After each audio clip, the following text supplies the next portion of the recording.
Welcome friends. আজকে আমরা যে ফ্রেজটা নিয়ে ডিসকাস করব সেটা হলো টায়ার্ড অফ। এখন এই টায়ার্ড অফ নিয়ে এই ধরনের বাক্যগুলোকে ইংলিশে কিভাবে বলবেন? প্রথম বাক্য, I am tired of working all day.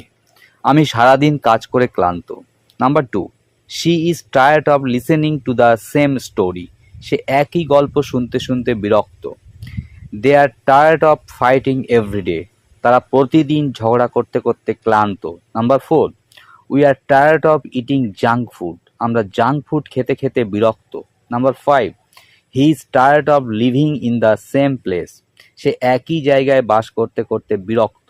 Number six, I am tired of waiting for your reply. আমি তোমার উত্তর অপেক্ষা করতে করতে ক্লান্ত। Are you tired of doing the same work. তুমি কি একই কাজ করতে করতে বিরক্ত? Number eight, the students are tired of studying without a break. ছাত্রছাত্রীরা বিরামহীন পড়তে পড়তে ক্লান্ত হয়ে গেছে। Have a nice day. Thank